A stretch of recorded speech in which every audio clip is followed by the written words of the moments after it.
Don't you know, pump it up. You got to pump it up. Don't you know, pump it up. You got to pump it up. Got a great edition of the Jersey Baseball Show for you today. We are starting our holiday push between Thanksgiving and Christmas and the New Year, and want to get some important topics that relate to all of us kind of off our chest and out there, and chance to talk about some big things, help everybody be their best selves as we head into 2022. So got a couple of special guests here. We've got Eric Cartafalsa. Eric is one of our pitchers, was ACBL champ with the Trenton Generals, Mercer County Community College graduate, now at Rowan University, and going to be part of our new South Jersey Kings franchise. Eric is one of our top pitchers last year, and he and his friend Kyle Massi, Eric and Kyle are going to talk to us about gratitude and positive thinking. And these guys are on here because they were very instrumental in my mind switch. As we really kind of needed to do some self-evaluation going to this NJ College Baseball Nation, and hopefully making this platform to bring out the best of all you guys and do some great things moving forward. So welcome, everybody. Absolutely. Thank you. Thank you Excited for to be having here. us. Yeah, excited, grateful. Yes, it's gonna be fun. Let's talk gratitude. Let's talk positive thinking. Let's talk your stories and how we got here and how we helped change my mind and really kind of open things up and hopefully create something that's on the way to being something special for everybody. Eric, you are why don't you give us your story and how we got to where we are, from Washington Township High School. We'll spare everybody the first 18 years. Graduate in Washington Township and the journey from Mercer and some of Kyle's inspiration, and let's get it going here. Yeah, absolutely. Well, thank you for having us again.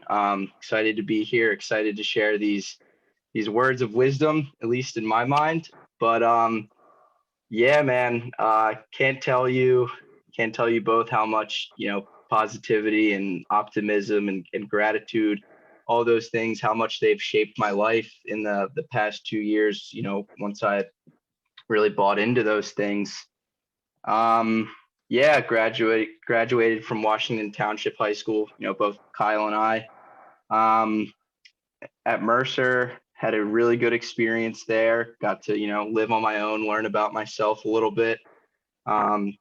Started to also deal with a lot of anxiety. Being away from my friends and family for a long time, kind of being in a new environment, didn't really fully know how to handle myself in those first 2 years. It was, definitely a roller coaster, a lot of ups and downs. My performance on the field was always good, which is, got me to where I am today with baseball. But, up here, which is most important, lacked in some areas. And that definitely plays a part in your performance, probably the biggest part in your performance, which most people don't realize. But yeah, pretty much after my freshman year at Mercer, going into my summer, into my sophomore year, I'll say that was probably the low point in my life, really. Kind of didn't really feel like I had any direction. My pitching started to go downhill at the end of the year. I started to get lit up a little bit. Velo was going down, strength went down, and my mental was going down. So it was a really tough time. And for a couple months there, I felt lost, for a lack of better terms, and I really didn't have any, sense of direction. But just out of kind of nowhere, on a whim, linked up with Kyle. We've always been friends through high school, but at this period in both of our lives, we weren't really, talking much or very close. We kind of just fell off, and just on a whim kind of started hanging out with Kyle again, linked him up with who I was hanging out with at the time, and vice versa. And we kind of just really started sitting in my backyard by the fire, the round table, as we call it. Round table. and we kind of just started, Kyle kind of just started talking about these things that I've never really opened myself up to. And those things being, positive thinking and optimism and gratitude. So just through all of those talks, it didn't take days. It took weeks and months of just hearing these things and applying them into my personal life.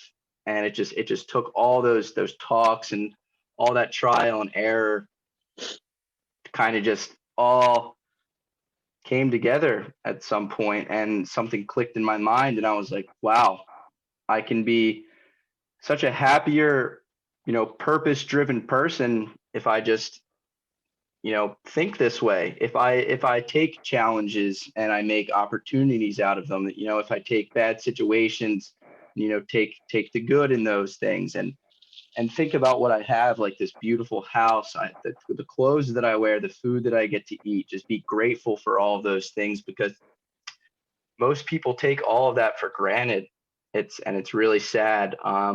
Most people take what they have for granted, even the most simple things like running water. You think about third world countries having to walk a mile or more for water, whatever it may be, really just being grateful for all the things that we do have, and learning to be a positive person has just completely changed my life for the better. And Kyle, I know you probably want to build off of that. So kind of just, talk about I know he's itching over there. He's itching, but kind of just build off of that. Well, before you do that, Kyle, just give everybody, because you did play baseball, right? I mean, you did, and still love it. Man. And I know you came up to some of the Gens games last summer. Yeah, have to support, but don't anymore. So tell us. I don't want to stop you from what you want to get out here, but just give us a quick. Your journey's pretty awesome too. Yeah. So really fast, I just want to say thank you, Mike, for getting in contact with me. I feel that like the power of social media is just crazy, and I feel that once you're able to get it going in the right way and you use it for the right things, like it's not a bad thing after all. Like society thinks that social media and everything's like so detrimental to you and stuff like that, which it is if you allow it to control you. But for example, me and Mike, we didn't even know one another. We just started following each other on Instagram, and that's just like the beauty of it, because we just connected and we just supported one another. And so I just wanted to say thank you for inviting me. It's been an honor to see you almost at like 1,000 subscribers on YouTube. Came a long way. It's just crazy what consistency, dedication, and most importantly, vision does to just any human being in the world. So you're literally a living proof. And before I say anything, I just wanted to just give my thanks to you, because you're a really good person and you provide a great platform for everyone else to become a better person. So enough nice stuff. That's yeah. No one ever wants to hear any nice words. It's funny, right? No one ever wants to hear it. Yeah, of course, man. But to start, pretty much, my name's Kyle Massi. I am 21 years old, and I have an extreme passion for inspiring people to just become the best version of themselves with whatever it is. I did play baseball, as we discussed, and for so long I thought that was my dream. Like that's what I really wanted to do. I was convinced, like I'm gonna go pro, like I'm gonna do it. I'm gonna go to some big D1 school. Like I don't care what anyone says. But then my sophomore year of high school, something hit me, and it was just like, I don't feel the way that I feel for this anymore. And that took a lot. Like it came to me, and like I could just tell by like I was giving my time and my attention to other things, which is good. Like I was being honest with myself. But when I would like go to baseball practice, or like when I would go to the weight room for baseball or whatever, like I just didn't get like that tingly feeling anymore. And I just knew that it was just like I had to do something about it. And I didn't want to do something about it for the longest time, because my grandfather invested so much time, so much money in me, in my baseball. Like he's been to every single game, would keep a book of all, you name it. Like he was there, cart nose, like he was crazy. And he was set on like me going to a big time school, like making something happen. And I just remember just like deciding, I was like, this is it. Like, I don't think that I want to do this anymore. Like, I got to make the phone call and tell him. And I called him, and it was so hard telling him because it was like for 16, 17 years, that's all him and I knew. That was like our bond and stuff like that. So it was sad. He took it well. He said that he could like see that it was coming. But like he was happy that like I'm moving in a different direction. So I stopped playing baseball. Baseball is best sport in the world, just to get that out there. I don't care what anyone says. Baseball is the best sport. That will never change. And as soon as I stopped playing baseball, I focused a lot on school. I've always been like a hardworking kid. I wouldn't say I'm necessarily smart, but I have like an extreme hard work ethic. So I was taking like all AP classes in school, like getting good grades, and that sort of stuff. And I was convinced that I wanted to be a pediatrician, like I wanted to be a doctor. And I was like, okay, like I'm dropping out, I'm stopping baseball so that way I can become a doctor. It wouldn't be possible anyways for me to play ball and then also go like medical school, like just convincing myself these things. Yeah. So started focusing on education a whole lot. And then I remember my dream school was Pitt, University of Pitt, and that's the school that I wanted to go for med school. I applied there, didn't get in, was crushed. And I was just like, wow, like stop playing baseball for this. I didn't get into this school. What am I going to do? And so I just was lost. I had no clue what to do. I didn't feel good about myself at all. Like I told all these people that I was going to go here, this and that. It just didn't happen. Like, I'm like, damn, like my friend's like, oh, why aren't you at Pitt? Like what happened? I'm like, oh man, like that's not a good feeling. And so I randomly, I don't know how, I just was like, you know what, like Stockton University seems like a good school. I'm just going to apply there. They could give me some money. It won't cost too much. So I apply there and I get in and I choose to go there. So I remember like the first day of like orientation or whatever it was, I was like sitting in front of like the computer screen, and it just had like a list of like majors. And I just remember sitting there and I was like, wow, like I don't know what I want to do. I was like, I don't know what I want to do, because I realized after I didn't get into Pitt, like I was grateful that happened, because I didn't want to be a doctor. I wanted to be a doctor because of the title. I didn't want to be a doctor to help people. Like I didn't have passion to like work like that. I wanted to be known as like a doctor. And so once I realized that I was chasing the title, I was set back again. So it was just like first base all over again. It's like, damn, like what am I going to do? And so I just remember like just picking some random thing, because I didn't even care. I didn't know what I was going to do. I just picked some random like marketing. I was like, oh, this is cool. And so I run with it. So I'm doing the thing. I'm just getting good grades, whatever.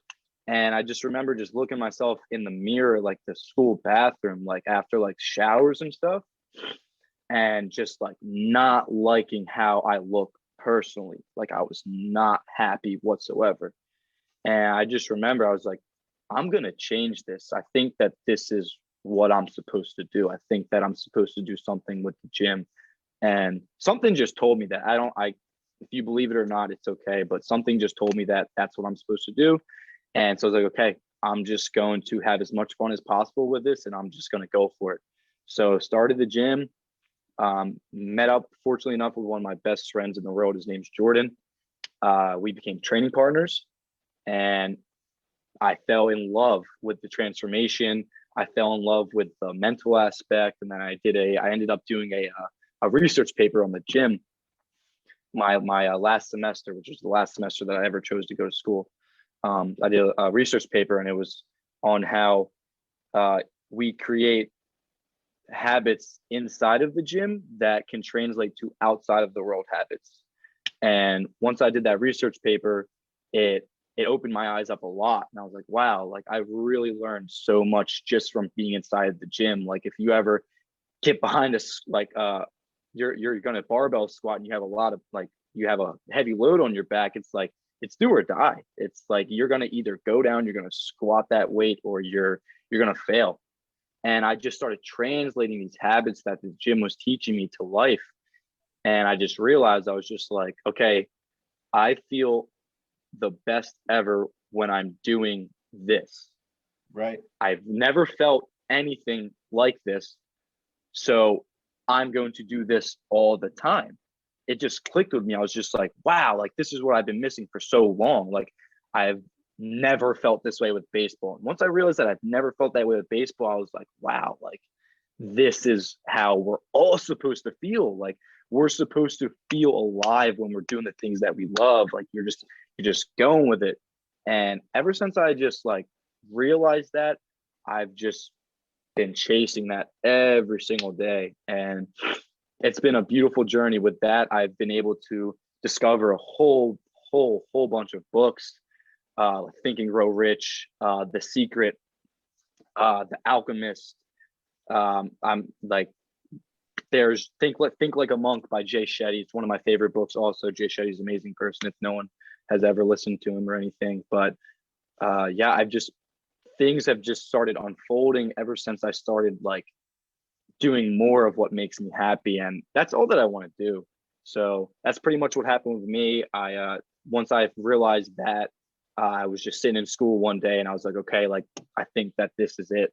Like, I'm just gonna, I don't think that me personally being in school is going to allow me to get to where I want to be with this. So once I decided that, it was very hard again. My family, my friends, especially my grandfather, they were calling me crazy, nagging at me, saying, "Oh, you're gonna be a bum.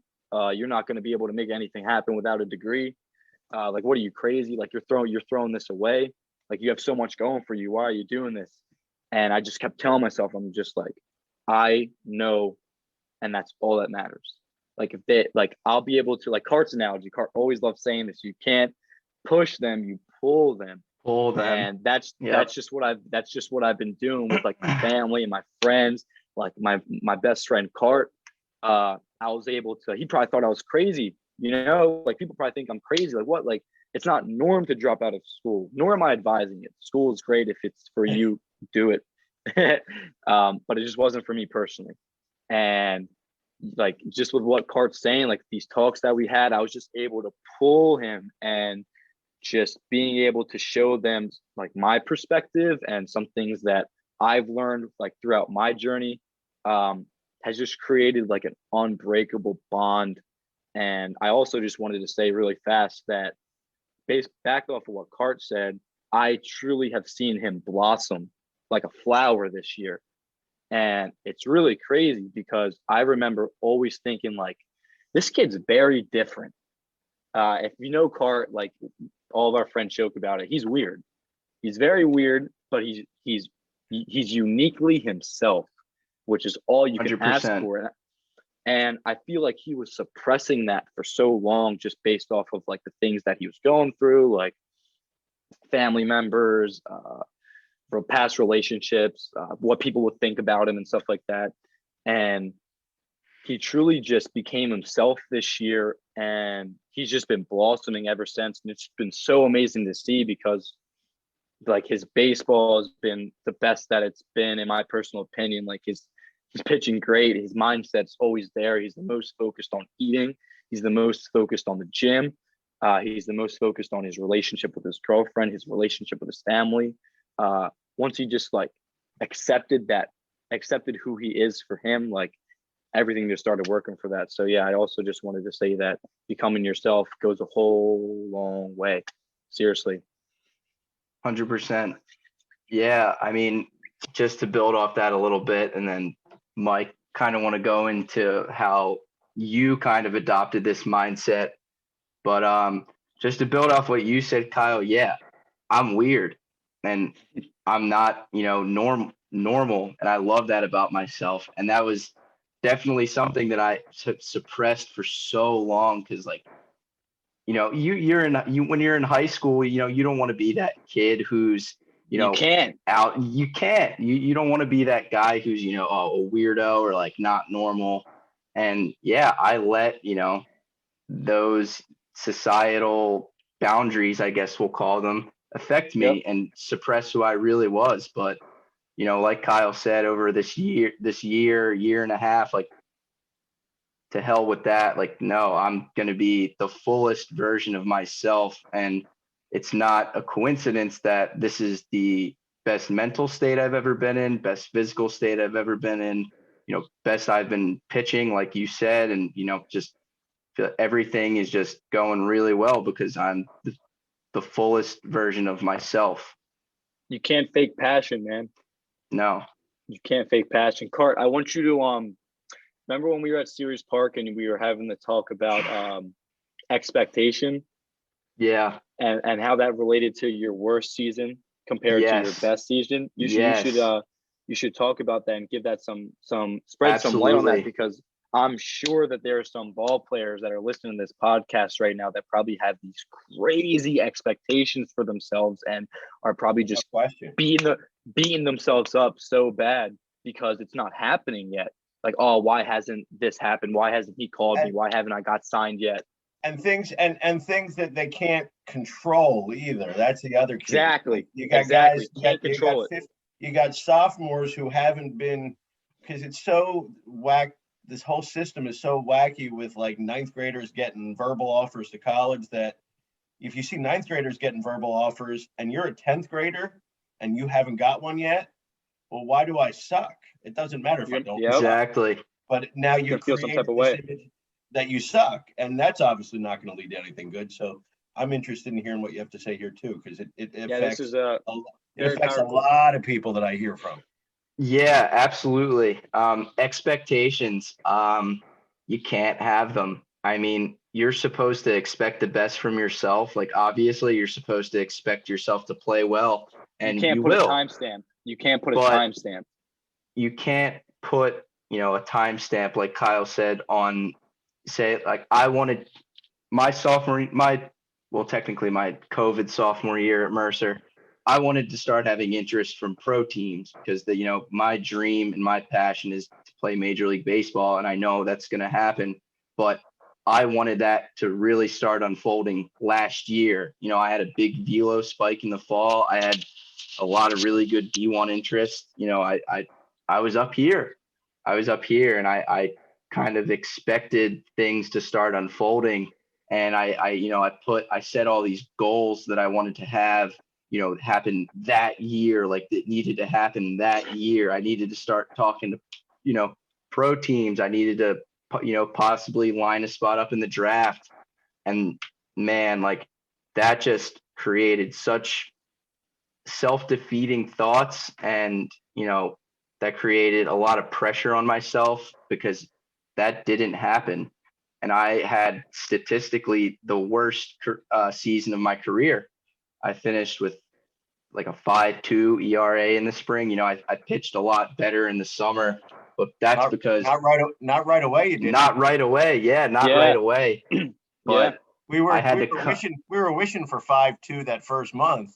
Yeah, it was rough. That's what happens, man. It was rough, and it's because I had so many expectations, and I put this timestamp on my success. But you just have to let it unfold naturally, and you have to trust your process because everyone's different. Like, I'll admit a lot of what these expectations that I had for myself is because I would look at other kids, look at other sophomores at junior colleges, and they'd have draft interests, PBR JUCO. I'd see all these, kids from Lackawanna and, wherever it may be, these absolute studs. And I'm like, why am I not getting this interest yet? But everyone's process is different, and you just have to learn to trust your own process.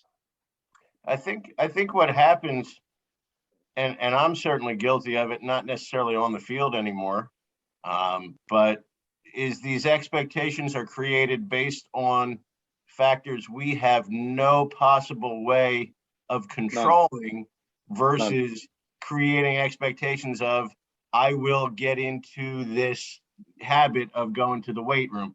I will get 1% better every day. And then those are realistic expectations because you can do something about them. You know, you could, Absolutely. you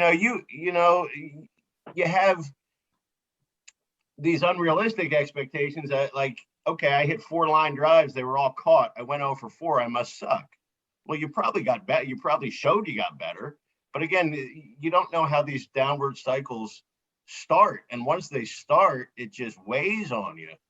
But I think it's like from creating or having expectations on things that, like, if you can't control them, that can't be your basis for having a expectation.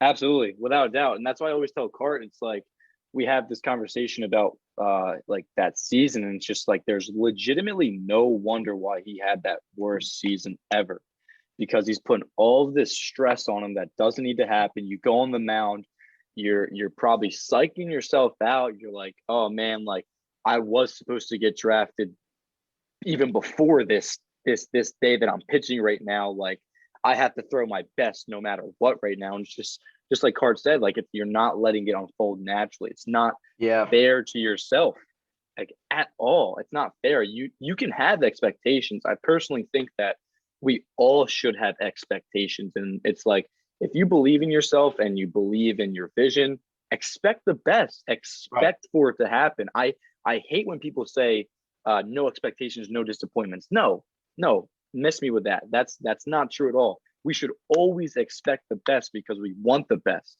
So why not expect it? But with that being said, you can't put a timestamp on it. And I think that's where so many of us go wrong in life. And it's like, oh, by 25, I'm supposed to be able to buy my mom a car. I'm supposed to have this six-figure salary. I'm supposed to be moved out of state by now. And it's just like, there's no wonder why it hasn't happened yet, because you're putting a timestamp on it. It has to be natural, you know? So that's my point of view on that. And I one thing that's always resonated, or one thing I liked when I first heard it, and I was probably closer to your age when I did, but really has come into effect more and really helped kind of guide more, is, life is 10% what happens to you and 90% how you react to it. And I think, Cart, for you, it seems like your kind of change started over COVID and all the kind of downtime we had. And I know Kyle, I mean, probably before that, but still, there are always things that hit us as challenges or obstacles, and we tend to, and Cart will tell you, I certainly do right away, make it seem like it's just, oh my God, how am I going to do this? And then it's always, you take that step back and you figure it out, and you just always have to take a step back. You have to take a step back. Always just need to regroup. Steve Harvey says there's the only thing that's certain if you quit is that it's not going to happen. Right. That's for sure.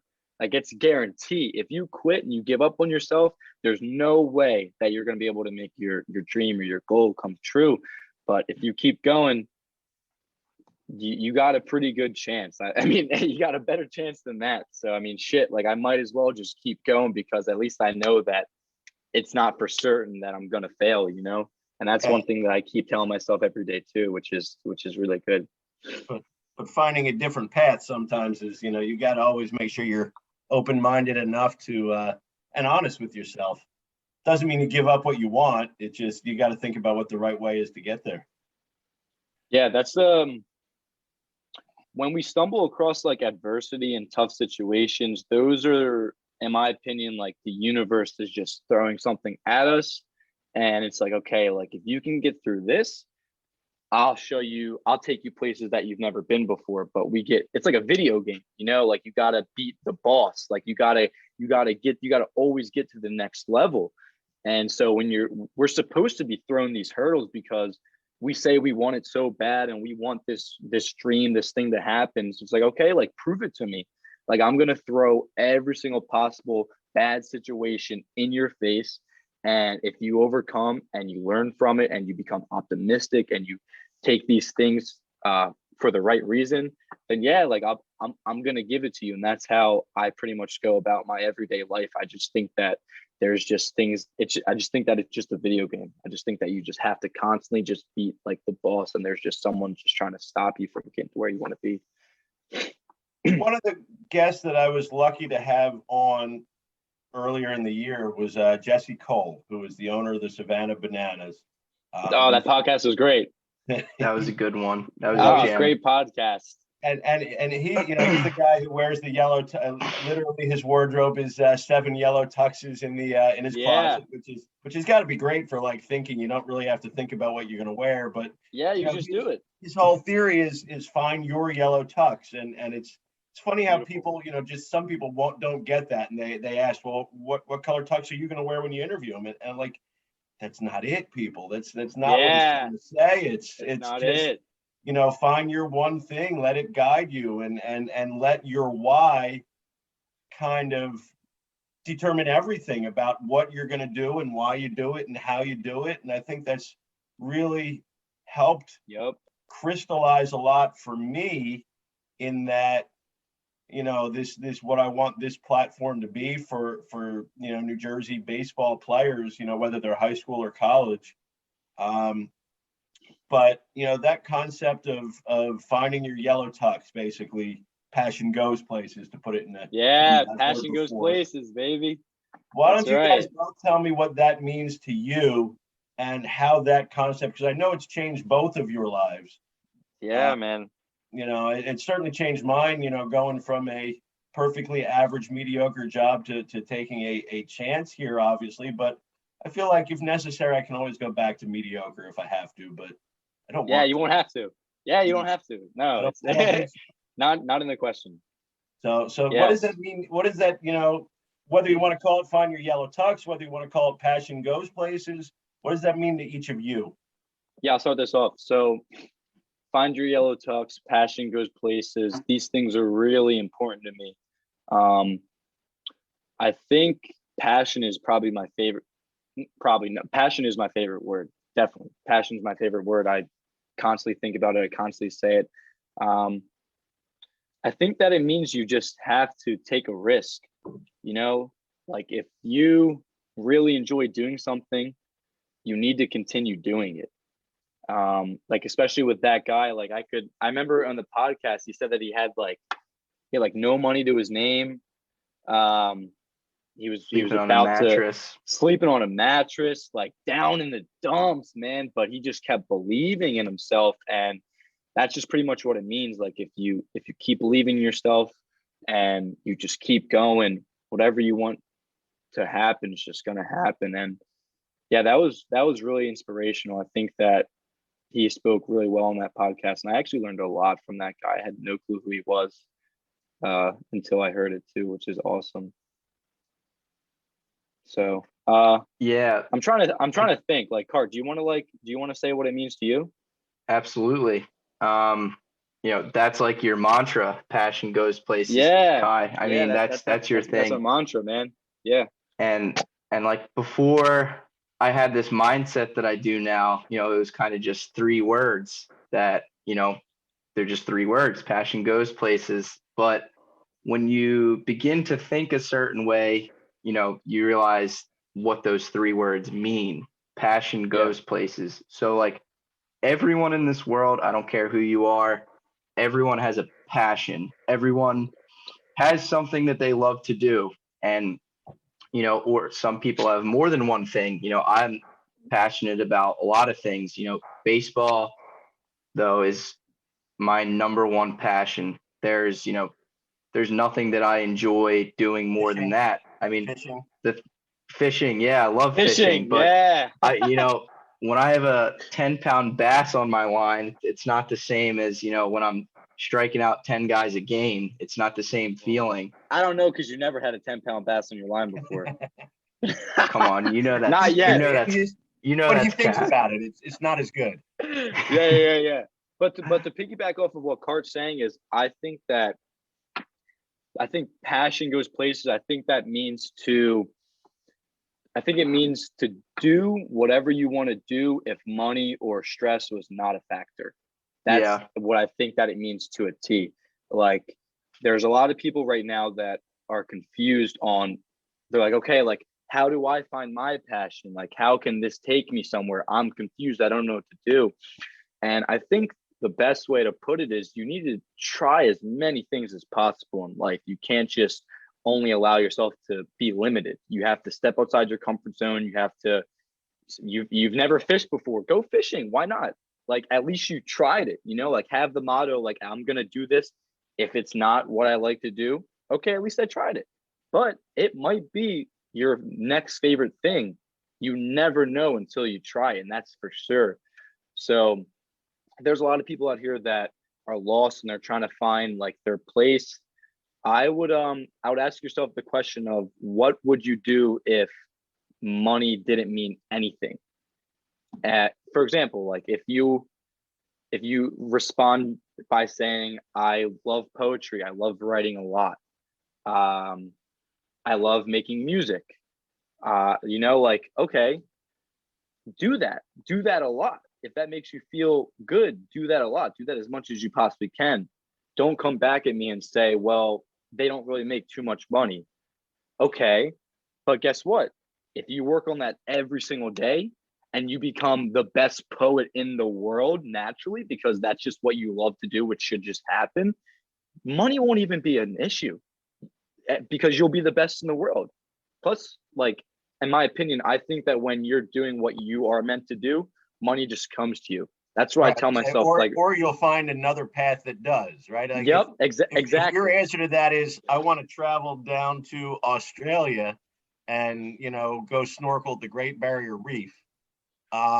Maybe I can't do that yet, but maybe it puts me in the mind of, well, let me go down the shore a little more often, or maybe I want to travel somewhere where I can travel. And then you start living and doing more, you know, and you find what you know, it doesn't mean you've got to make that trip today. It means you got to readjust to do things that you like to do, and gets you going, you know, and then you find your path. That's right. Yeah, I think a lot of people, if anyone's listening to this, if there's one book that I could definitely recommend, I think The Secret would help a lot of people. Mike, you read it, right? Yep. Cart read The Secret. I read The Secret. I think that book, that was a huge turning point in my life. It talks a lot about manifestation, visualization, the power of positive thinking.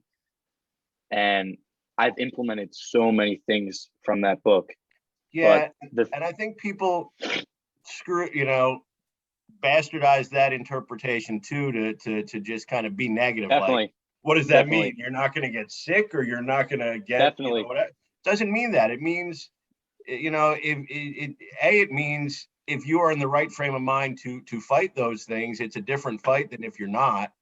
And and B, you know, everything, if you're I mean, your mind's the most powerful muscle you got. If you can actually conceive of doing something, it exists, that it can be done. You may not end up being the person to do it, but the fact that it can't be done is not a valid reason. You just didn't get it done. We are always co-creating our reality. Always. Every single day, we're co-creating our reality. Whatever we want to happen, it just happens. It's like, for example, like, say you start off your morning and something bad happens to you, you get put in the mindset like, oh, great, like, my day just started and this is what happened. This is what's happening. Like, okay, so you're in that mindset. You say you're driving to the grocery store, someone's going to cut you off and they're going to make you mad because you're in that mindset. It's just going to continuously start happening. Things are just going to, events are just going to make the day worse for you. But if you wake up with the mindset, like, it's all about how you react after that situation. If you wake up in the morning and that thing happens to you, you're like, okay, this happened to me, but I'm not going to let this affect my day. You're going to be fine, you know? And like, that's another thing that book has taught me, like, immensely. That book is really good in terms of that. Cart, you deal with that a lot as a pitcher, I'm sure. So let's visualize this for a second. You know, you're out there and a little first batter of the game hits a ground ball right through the shortstop's legs or something like that, right? Yeah, or you hit a batter. Yeah, I dealt with that one all too much, but yeah, it probably the most that happens, especially as a pitcher, because I mean, the mantra that I always go by is just control what you can control. And as long as you're doing that, I mean, yeah, you're going to let up a lot of blue base hits, a lot of dying, a lot of dying quails, as they call it in Bull Durham, a lot of, seeing eye singles, or you're going to hit a lot of batters. I mean, that stuff just happens naturally. That comes with the territory of, picking up a baseball and throwing it 60 feet, 6 inches. I mean, that's what I signed up to do. That's my passion. So those things, they're going to happen. Have I let them bother me in the past? Hell yeah. Have I let them taken me out of a game mentally? Absolutely. But that's all part of the learning process. I mean, there's so many young pitchers out there who have such good talent, throwing 90 plus at 17 years old, like probably the most talented that baseball's ever been, or definitely the most talented. And you see on social media them, lighting up the radar gun, but you don't always see how they react to certain situations, like letting up a ground ball single that, through the hole, some BS hit. You don't see how they react to that. So, I mean, it just, as Kyle was saying, if that stuff just snowballs. If you let up one of those hits and you get upset about it, oh, why did this happen to me? Then your shortstop's going to make an error on his next play. It's just, that's right. That's just how it works. That's just how it works.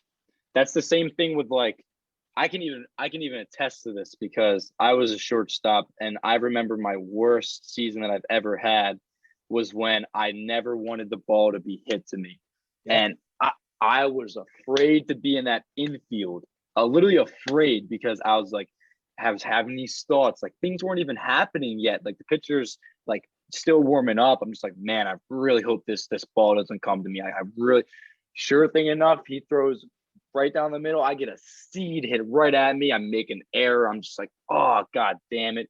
And you keep going. You're like, I really hope that this next one doesn't come back to me. Yeah.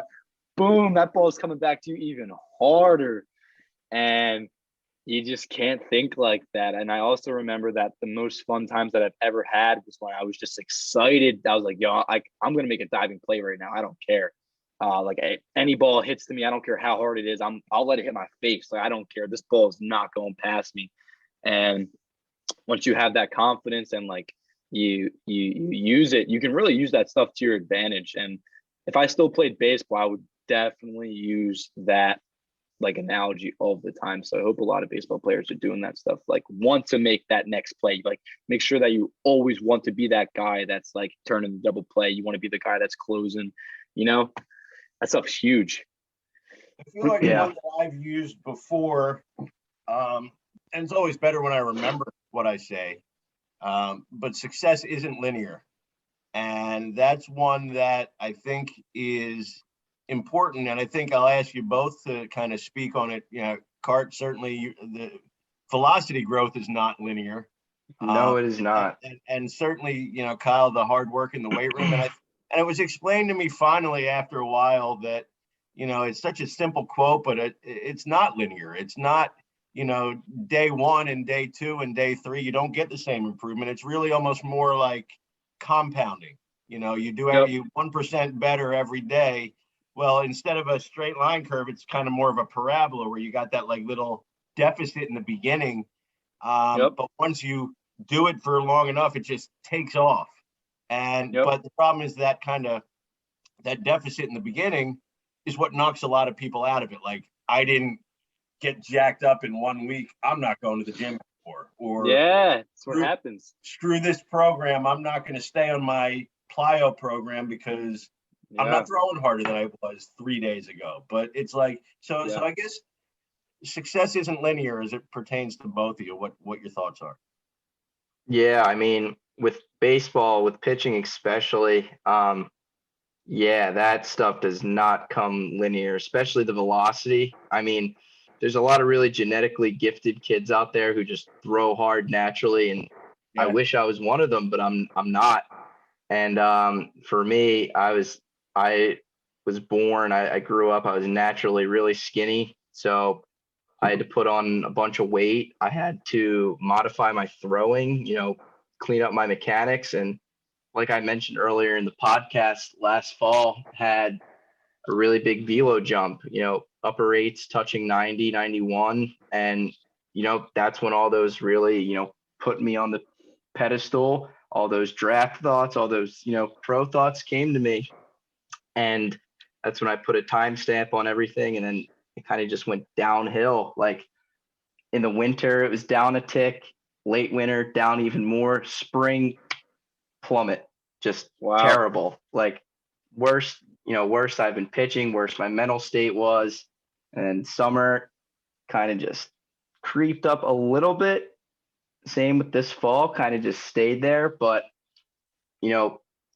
I always let my velocity discourage me. I've done it my whole entire pitching career. If it didn't matter if I went and threw 7 shutout innings, if I was 79 to 82, I'd be unhappy, which is, completely crazy to think about now, given, the mindset that I've adopted, but that's just how it worked. And that's how it works with so many kids. And like, whoever is listening to this, if there's any pitchers out there, who have the same dreams and aspirations that I do of playing in the major leagues and need to throw harder, just trust your process. I cannot stress enough how important what we are talking about is, and how much this pertains to pitching in particular, because it is not linear. You are going to have peaks and valleys, and you need to stay with your process and just know that it's going to happen. You can't get discouraged. Yeah, that was beautifully said, man. I think that success is defined by like continuously going when there's nothing left in the tank. Like after you've gotten kicked down, after you've gotten your knees scraped up, after you started crying, like after the lowest of the lowest, like if you just keep going, like that's true success. And that takes courage. That takes a lot out of someone. I can vouch for myself.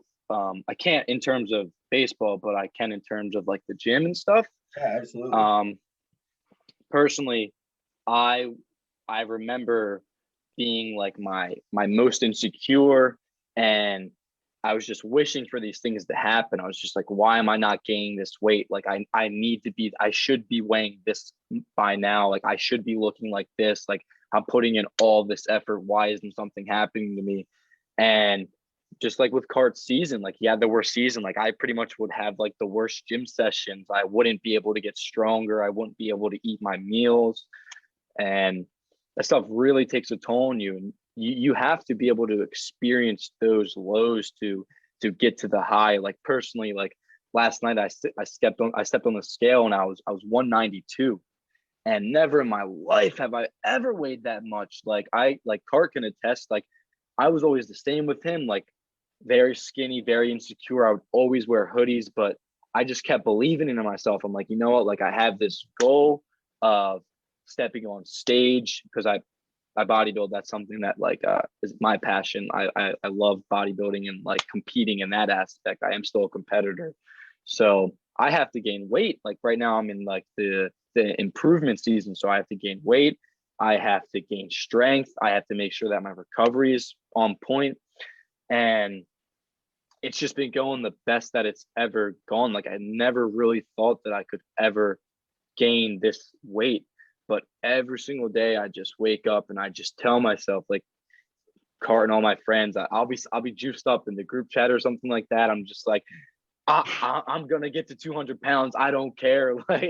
Like I don't care what I have to eat. Like I'm just eating everything. Like I'll go into the gym. I'm like, it's a bad day to be a dumbbell. like it's a really bad day to be a dumbbell because I'm walking in and I think we got to include some screenshots with this with this podcast. Oh, yeah, this is why we do these things like and then edit them later, of course. Yeah, and that mindset shift is so powerful because I just never in my life thought that I could be where I am right now. And it's all just because I just started doing it and I just didn't give up. That's all that I did. Like if I was ever in a slump, or if I was ever in a plateau, like with the gym, I would get discouraged and I just wouldn't keep going. But then I learned that I need to I need to change my like perception. I need to have like a little shift. And I just started using like those bad gym sessions as like positive. I'm like, you know what, like tomorrow's a new day. Like I'm gonna be much better. It's probably because I didn't get all of my food in today, and tomorrow I'm gonna for sure make sure that I eat all my food, so that way when I go to the gym I'm gonna be able to be stronger. And yeah, that stuff has gone a long way for me, and I know it has with Cart too, like especially with baseball and his shift in that. I want to hit gratitude here for a second. I'm weird too, just like Cart. Well, not just like Cart. I'm weird in my own special weird way. But I've got this theory now that, like, you see, after Halloween, like the second Halloween's over, everybody's throwing up their Christmas stuff, which is cool. I mean, not as cool It's for already up. me being Jewish and all, but it's still like cool in general, and it's a cool time of year, and I love it. And Hannah loves looking at Christmas lights and things like that. But I feel like we generalizing America skip over Thanksgiving, other than turkey and football. But we don't. But like, there's nobody. You know, there's no big old Thanksgiving rush. There's big no. I mean, like the meaning of it and the giving gratitude. And it shows in what's the meaning. It's probably the most meaningful holiday. Right, and it's the one that we just skip right over and get right to. You sit on Santa's lap on like so November true. 1st. So true. So what has gratitude and embracing the concept of being thankful and, understanding like the mindset that puts you in to really embrace what you have and live to your fullest? What has that meant for both of you guys? And, how has that helped change from, what you've considered like your darkest time? Yeah, I'll speak first on this. Gratitude to me is everything. It's the first thing that I think about when I wake up. I've gotten myself to make that a habit. Like that's the first thing. I literally just wake up, and as soon as I get out of my bed, I'm just like, thank you. Like seriously, like thank you for another day to be alive. And that goes with my journal. And like that's one of the first things that I always write too, is like my gratitude section. And I don't take it lightly. Like I'll write out like all the things that I'm grateful for. Like I'm grateful for my family, like my health, grateful for my vision, grateful for all, like always believing in myself. And yeah, I think gratitude goes a long way. And it's sad that a lot of people don't think about it a lot, because it's the center of everything. Mm-hmm. Once you feel like grateful just for life, that's when everything just becomes so much better. Like it could always be worse, always. Like especially like when I'm at the gym, sometimes like I'll see a guy and he actually goes to my gym. He only has like one leg and he's still there. And I always just like, I find myself looking at him. It's not good to do that, but I'm just like, wow, like I'm so grateful that like I am able, like I have two legs right now. Like I'm so grateful that I'm able to do these movements. I'm able to walk. I'm able to run. Like I see this guy, he's a warrior. He's doing like sprints and he only has one leg. And I'm just like, that stuff just really hits me. It's like, wow, like people really just take the littlest things for granted. And also, Cart and my friend group, we actually just did a Friendsgiving. And it's been something that I've always wanted to do with like my friends. And I feel like we can talk about that because before eating, we all took a good amount of time for all of us just to have our own moment to talk and say everything that we're grateful for. And there's this, so we have our friend group, and then there's also this kid named Robbie. So I work at a restaurant. It's a restaurant in Haddonfield, and there's this guy, his name's Robbie. He's a special needs person. He has autism. And he was just coming around to every restaurant. He was just applying to like every store, like every place. And he came into our restaurant at one day, and like had a piece of paper, and he just wrote down, he's like, I really, really, really want this job. Like, I'm a really hard worker. I do janitorial stuff. I'll do whatever it is to take, so I'll do whatever it takes to get this job. And then he just like left. And I was just like, whoa, I was like, we need to hire this guy. Like, this guy is awesome. Like, he will be a great fit to our restaurant. And of course, like the restaurant that I work at, it's a 5-star restaurant. So who we hire, we don't like, it's not taken lightly. It's a really, really, really high up end restaurant. Can I come with a free plug here? Yeah. Yeah. Nah. Valenti's Cucina Haddonfield, but that's my home. But anyways, so we hired this guy, and he has been the light of my life for the past like 7 months. He has taught me so many things, like patience. He's taught me just to be happy. Like, he's just so happy. He's a busser. He was a dishwasher, so we hired him, and he didn't want to dishwash anymore because it's hard. Being a dishwasher is hard, and his hands were hurting. And he kept on saying like he wants to be a busser. I want to be a busser, and we're just like, oh, like that's kind of like a risk. I don't know if we should do that.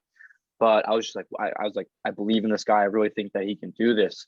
And we gave him the opportunity to become a busser, and he was so grateful for it. Like, that's what he wakes up every single day. He's just excited to pour people the water. He's just excited to clear people the plates. Like, he lives for that, and he's just so grateful that he has a job, because especially with someone who has special needs like that, it's very hard for them to get a job. So to be able to get an actual job, he's so grateful for. So anyways, I became best friends with this guy, like literally one of my best friends. And I brought him to our friends, and I was like, would you want to come to our Friendsgiving? Like, we're doing a Friendsgiving.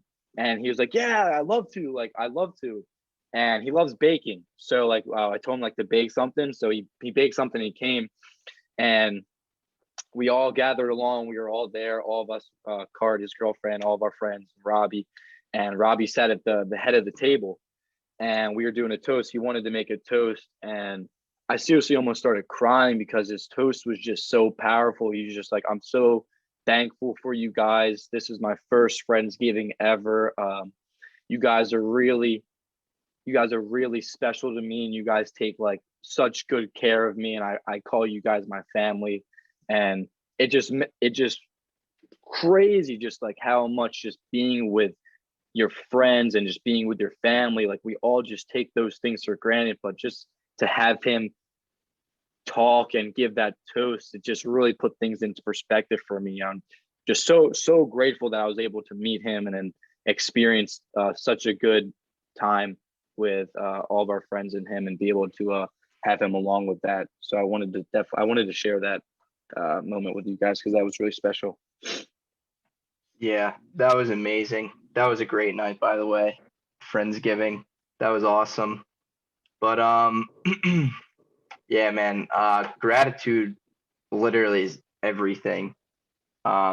Everything in this life just comes back to gratitude. And I'm a firm believer that when you become grateful in what you have, whether it's your, if you're not in the best financial situation, if you're grateful for the money you do have, if you don't live in the nicest house, be grateful for the house that you do have, because you have a house.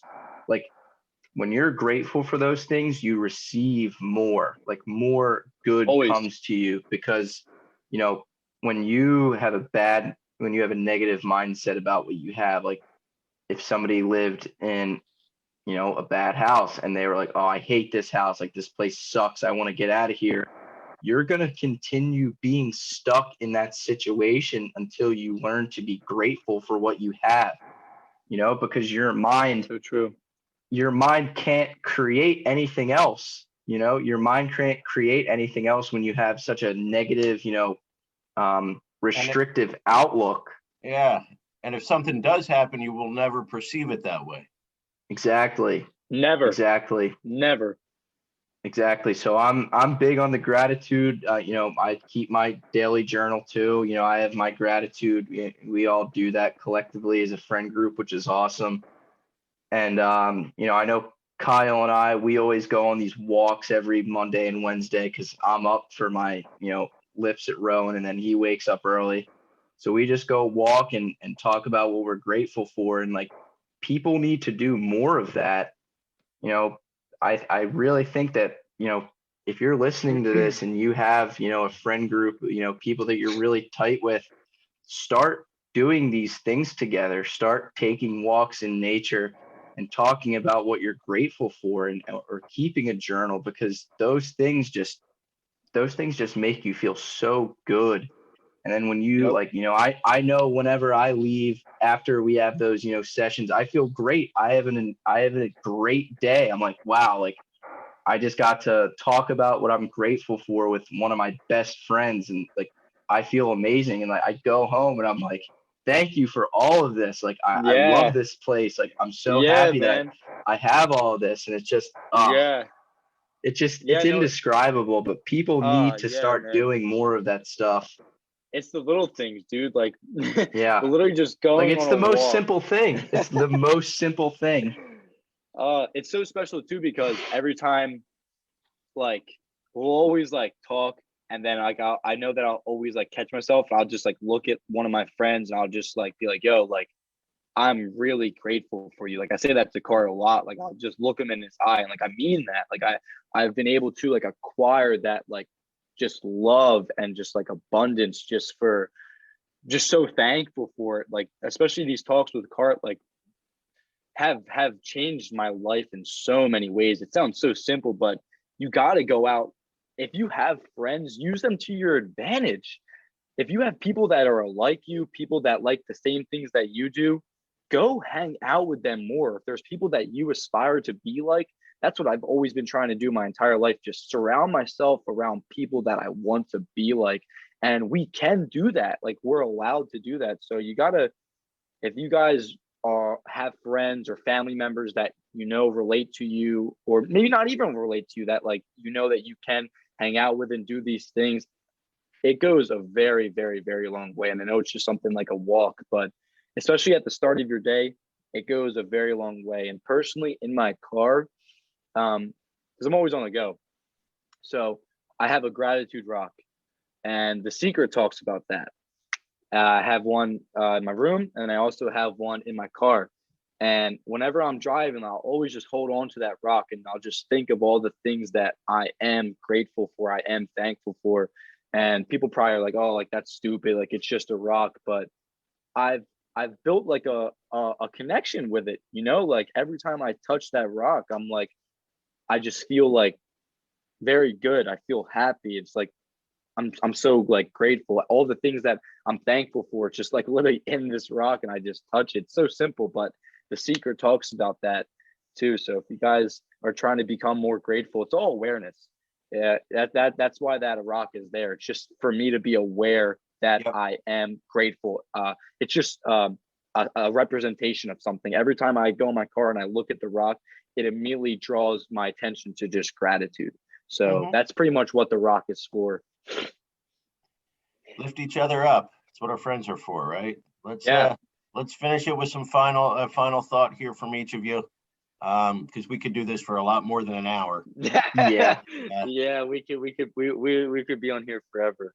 Yeah, but Cart. let's Cart, you're whatever. I'll leave an open mic here for your final thought. Yeah, I mean, to whoever's listening out there, and to to both of you, I'm extremely grateful to have both you in my life. I'm extremely grateful for whoever's taken the time to listen to this podcast, and I'm grateful for the message that we shared here, because it's something that people need to hear. If you're ever going through anything, just what's the word? Devote time to your mental health, devote time to bettering yourself. It goes a long way. It seems really silly at first, some of the stuff, but it goes a long way, and it'll change your life. So Kyle? true. Yeah, I also just want to give my utmost thanks to anyone that has taken the time to listen to this. I really do think that if you made it thus far, that there's a lot of things that if you take and then you actually implement these things and these words that we're saying into your life, I think that you could become a higher, better version of yourself. So try to be nicer to yourself. Give yourself a high five in the mirror. Look yourself in the eye and say, like, I am proud. Like, you have come a far way. I know that there's a lot more to come, but I am proud of me. I feel like that's something that people don't do. I honestly don't know. And I mean, besides like some of my friends, I really don't think that that's a common thing. We're always so hard on ourselves, which is not right. Like, we work so hard. So it's only, we compliment our friends, but we don't compliment ourselves. You know, like, being nice to yourself really does go a far way. And I can be the first one to attest to that. So if you have never looked yourself in the mirror and like just giving yourself a high five, just go and do it. It sounds weird, but just go and do it. Yeah. Thanks, guys. Love you both.